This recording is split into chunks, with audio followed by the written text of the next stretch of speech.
بسم اللہ الرحمن الرحیم فلا بد ان یکون للفظ جزء مرکب کی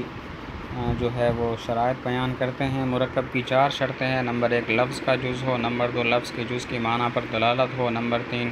وہ معنی مقصودی کا جز ہو، اور نمبر 4 لفظ کے جز کی معنی مقصودی کی جز پر دلالت مقصود ہو۔ مرکب کی شرائط بیان کرتے ہیں۔ 4 شرطیں ہیں۔ نمبر 1 لفظ کا جز ہو، نمبر 2 لفظ کے جز کی معنی پر دلالت ہو، نمبر 3 وہ معنی مقصودی کا جز ہو، اور نمبر 4 لفظ کے جز کی معنی مقصودی کی جز پر دلالت مقصود ہو۔ فیخرج عن الحد ماقبل پر تفریق کہ چونکہ مرکب کی یہ 4 شرطیں ہیں تو مرکب کی تعریف سے یہ الفاظ خارج ہو جائیں گے۔ نمبر 1 لفظ کا جز نہ ہو جیسے حمزہ استفہام، نمبر 2 لفظ کا جز ہو لیکن وہ معنی پر دلالت نہ کرے جیسا کہ زید، نمبر 3 لفظ کا جز معنی پر دلالت کرے لیکن وہ معنی مقصودی کا جز نہ ہو جیسے عبداللہ جب کسی کا نام ہو۔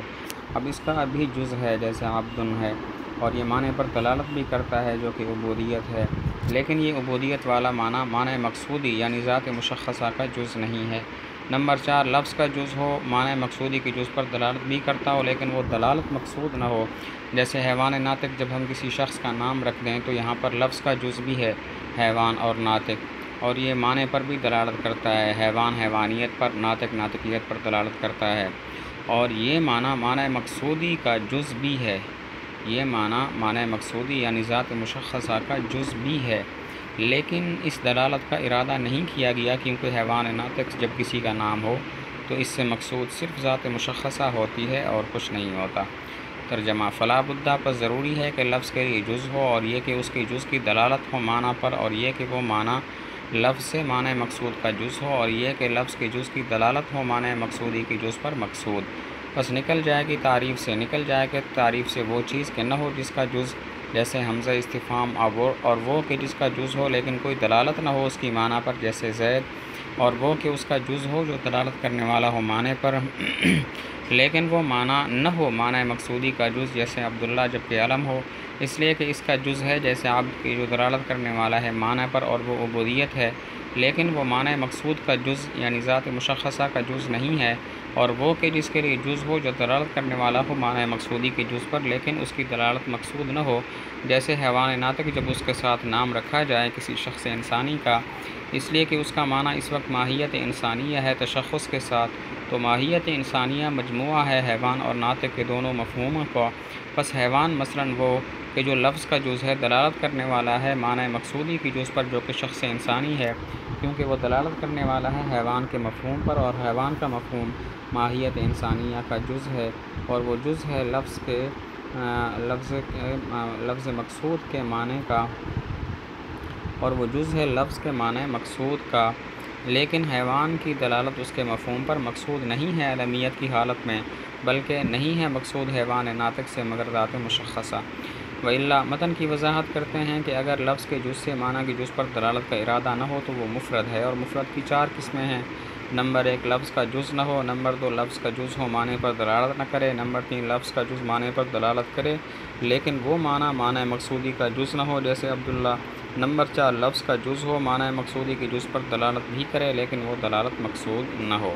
تو متن کی وضاحت کی کہ لفظ کے جز سے معنی کی جز پر دلالت کا ارادہ نہ ہو تو وہ مفرد ہے، اور مفرد کی 4 قسمیں ہیں۔ نمبر 1 لفظ کا جز نہ ہو، نمبر 2 لفظ کا جز ہو معنی پر دلالت نہ کرے، نمبر 3 لفظ کا جز معنی پر دلالت تو کرے لیکن وہ معنی مقصودی کا جز نہ ہو جیسے عبداللہ، یا لفظ کا جز معنی مقصود کے جز پر دلالت کرے لیکن وہ دلالت مقصود نہ ہو۔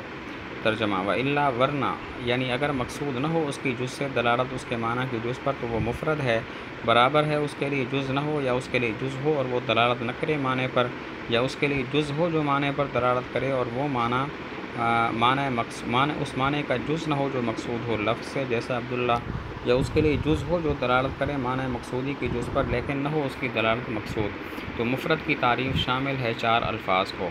فإن قلتا ایک سوال نقل کر کے جواب دیتے ہیں۔ سوال یہ ہے کہ مفرد مرکب سے طبعاً مقدم ہوتا ہے تو مصنف نے اس کو ذکر میں مؤخر کیوں کیا حالانکہ وضع کا طبع کے مخالف ہونا غلطی ہے۔ سوال یہ کہ مفرد مرکب سے طبعاً مقدم ہوتا ہے تو مصنف نے مفرد کو ذکر میں مؤخر کیوں کیا اور حالانکہ وضع کا طبع کے مخالف ہونا غلطی ہے۔ جواب دیا۔ جواب کو سمجھنے سے پہلے ایک تمہید ہے کہ مفرد اور مرکب کے دو اعتبار ہیں، اعتبار بحسب ذات اور اعتبار بحسب المفہوم۔ اعتبار بحسب ذات یہ ہے کہ اس پر لفظ صادق آئے، جیسے زید امر۔ اعتبار بحسب المفہوم یہ ہے کہ لفظ اس کے مقابلے میں وضع کیا گیا ہو، مثلاً کاتب ہے، اس کا ایک مفہوم ہے اور ایک ذات ہے۔ مفہوم تو وہ شے ہے جس کے لیے کتابت ثابت، اور ذات وہ چیز ہے کہ جس پر کاتب صادق ہے، یعنی زید امر بکر وغیرہ۔ تو جواب دینے سے پہلے ایک تمہید ہے، تمہید یہ کہ مفرد اور مرکب کے دو اعتبار ہیں، اعتبار بحسب ذات، اعتبار بحسب المفہوم۔ اعتبار بحسب ذات وہ چیز ہے کہ جس پر مفرد صادق ہے، لفظ صادق ہے، جیسا کہ زید امر، اور اعتبار بحسب المفہوم وہ ہے کہ لفظ جس کے مقابلے میں وضع کیا گیا ہو، مثلاً کاتب، اس کا ایک مفہوم ہے اور ایک ذات ہے۔ مفہوم تو وہ شے ہے جس کے لیے کتابت ثابت ہے، اور ذات وہ چیز ہے کہ جس پر کاتب صادق ہے۔ فَإِنْ عَنِیتُم سے اب تمہید کے بعد جواب دیتے ہیں کہ تمہارا یہ کہنا مفرد مرکب سے طبعاً مقدم ہوتا ہے کیا مطلب ہے؟ مفرد کی ذات مقدم ہوتی ہے یا مفرد کا مفہوم مقدم ہوتا ہے؟ اگر مراد یہ ہے کہ مفرد کی ذات مقدم ہے تو تسلیم ہے، مفرد کی ذات مرکب کی ذات سے مقدم ہوتی ہے، لیکن یہاں پر ہم نے جو مفرد کو مؤخر کیا وہ تعریف میں مؤخر کیا، تعریف بحسب ذات ہوتی ہے، تو اور تعریف جو ہے وہ بحسب ذات نہیں ہوتی۔ یہاں پر جو ہم نے اس کو مؤخر کیا وہ تعریف میں کیا، اور تعریف جو ہے وہ بحسب ذات نہیں ہوتی۔ اور اگر تم یہ کہو مفرد کا مفہوم مقدم ہوتا ہے تو ہم یہ تسلیم نہیں کرتے کہ مفرد کا مفہوم مقدم ہوتا ہے، بلکہ مرکب کا مفہوم مقدم ہوتا ہے، کیونکہ مرکب کے مفہوم میں قیود وجودی ہیں، مفرد کے مفہوم میں قیود عدمی ہیں، وجودی چیز عدمی سے، وجود عدم سے مقدم ہوتا ہے، لہذا اسی وجہ سے مفرد کو تعریف میں مؤخر کیا۔ تمہید کے بعد جواب دیا کہ تمہارا یہ کہنا مفرد مرکب سے مقدم ہوتا ہے کیا مطلب ہے؟ مفرد کی ذات مقدم ہوتی ہے یا مفرد کا مفہوم؟ اگر کہو مفرد کی ذات مقدم ہوتی ہے تو تسلیم ہے کہ مفرد کی ذات مقدم ہے، لیکن ہم نے جو مفرد کو مؤخر کیا وہ تعریف میں کیا ہے، تعریف بحسب ذات تو نہیں ہوتی بلکہ بحسب المفہوم ہوتی ہے۔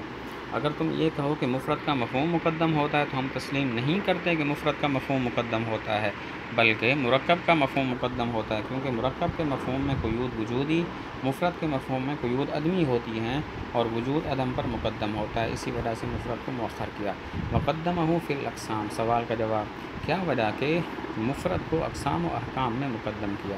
جواب دیا احکام و اقسام بحسب ذات ہوتے ہیں، اور احکام و اقسام جو ہیں وہ بحسب ذات ہوتے ہیں، اسی وجہ سے مفرد کو اقسام و احکام میں مقدم کیا۔